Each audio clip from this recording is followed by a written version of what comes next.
దేవునికి స్తోత్రం. క్షమించిన అందరికీ వందనాలు. పిల్లరా, ఈ శ్రమ ధ్యానం యొక్క 3వ దినపు కూడిక.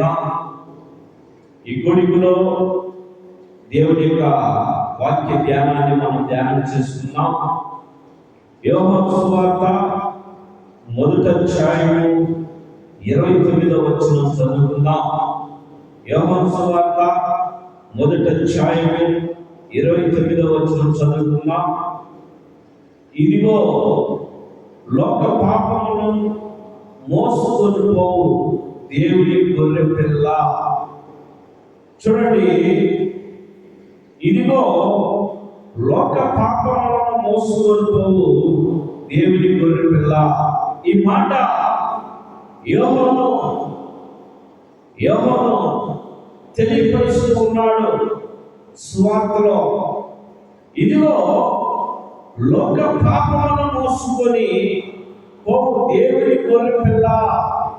ప్రభువైన యేసుక్రీస్తు ప్రభువారు లోక పాపములను మోసుకొని పోవటానికి ఒక గొర్రె పిల్లలాగా వధింపబడ్డాడు. పిల్లరా, 2024 సంవత్సరాల క్రితం ప్రభువైన యేసుక్రీస్తు ఈ లోకంలో మానవుడిగా జన్మించి 33.5 సంవత్సరం ఆయన భూమి మీద సంచరించి ఆయా ప్రాంతాల్లో అనేక మందిని స్వస్థతపరిచి, అనేక దెయ్యములను ఎలగొట్టి, అనేక రోగాలను స్వస్థతపరిచి, కుష్టి వ్యాధులను స్వస్థతపరిచి, పక్షవాయువు కలిగిన వారిని స్వస్థతపరిచి, అనేక అద్భుత కార్యాలు, ఆశ్చర్య కార్యాలు చేసినటువంటి ప్రభువైన యేసుక్రీస్తు ప్రభు సర్వమానవుని కొరకు ప్రాణం పెట్టడానికి ఈ లోకంలో ఆయన జన్మించడానికి కారణమైంది.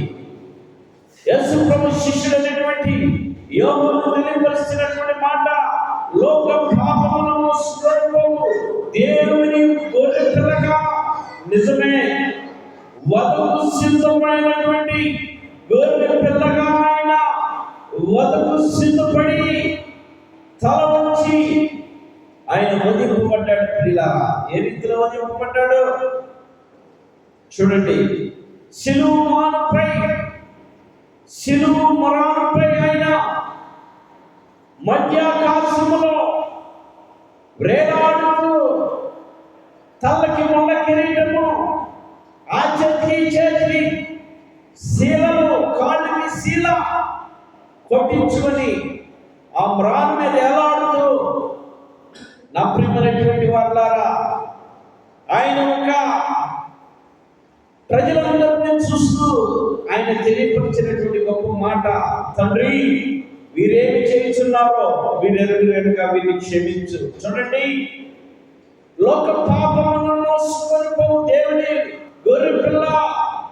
ఆయన్ని అనేక మంది కలిసి భయంకరమైన చిత్రహింసలు పెట్టి, ఆయన రాళ్ళతో కొట్టి, కొరడాలతో కొట్టి, ఒళ్ళంతా గాయపరిచి, నాగల వల్ల దున్నబడి ఆయన శరీరాన్ని పిల్లరా రక్తం కారుకుంటూ, ఆ శిలువను మోసుకుంటూ యెరూషలేమంతా కూడా వీధికి చెప్తూ, రాళ్ళు కొడుతూ, రాళ్ళు వేస్తూ, పైన కొరడాలతో కొడుతూ, ఊరేగిస్తూ, అపహేళన చేస్తూ, అవమానపరుస్తూ ఆయన్ని తీసుకొచ్చినప్పుడు ఆయన ఒక్క మాట కూడా మాట్లాడకుండా వధకు సిద్ధపడినటువంటి గొర్రెపిల్ల ఏ రీతిలో తల వంచుకున్నదో ఆ రీతిలో ఆయన తల వంచుకొని ఆయన ఒక్క మాట కూడా వదిలేకుండా పిల్లారా తలలో ఉంచి ఆయన ఆ చేతులకి మేకులు కొట్టించుకొని, ఆ కాదుకి మేకులు కొట్టించుకొని, తలకి ముళ్ళ కిరీటం పెట్టించుకొని, శిలువలో వేలాడుతూ, మిట్ట మధ్యాహ్నం ఎర్ర టంగిలో వేలాడుతూ అనుకున్న మాట ఏం తెలుసా?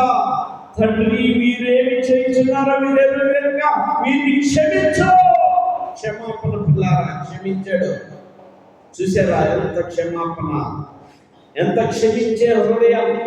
సర్వమానవుల కొరకు ఆయన ప్రాణం పెట్టడానికి వచ్చినటువంటి ఆయన సర్వమానవులు చేసిన అతిక్రమములు, దోషములు, పాపములని క్షమించడానికి తను వధింపబడుతూ ఉన్నాడు. పిల్లారా, ఈరోజు నువ్వు నేను ఒక మాట అంటే 4 మాటలు చదివి వస్తాం, ఒక దెబ్బ కొడితే 10 దెబ్బలు కొడతాం, ఒక బూతు మాటలు 100 బూతు మాటలు నెడతాం.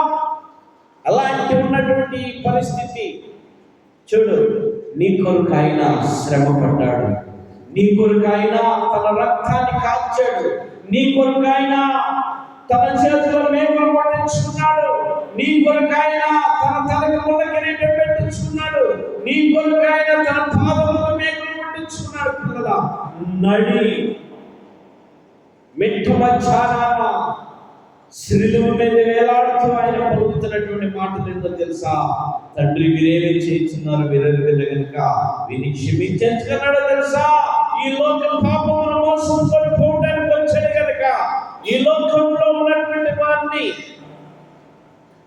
వారి పాపమును మోసుకొని పోయి వారిని క్షమించడానికి, ఈ లోకానికి వారి పాపములన్నింటినీ క్షమించి వారందరి కొరకు ఆయనే మరణించడానికి వచ్చాడు కనుక, మన కొరకు ఆయన మరణించడానికి వచ్చాడు కనుక మనకి క్షమాపణ ఇచ్చడానికి ఆయన ఎన్నెన్నో శ్రమలు పొందాడు, ఎన్నెన్నో కష్టాలు పొందాడు, ఎన్నెన్నో బాధలు పొందాడు, ఎన్నెన్నో ఇబ్బందులు పడ్డాడు, ఎన్నెన్నో అవమానాలు పొందాడు, ఎన్నెన్నో అపహేళన చేయబడ్డాడు. పిల్లారా, కానీ నువ్వు ఎలా ఉంటావు?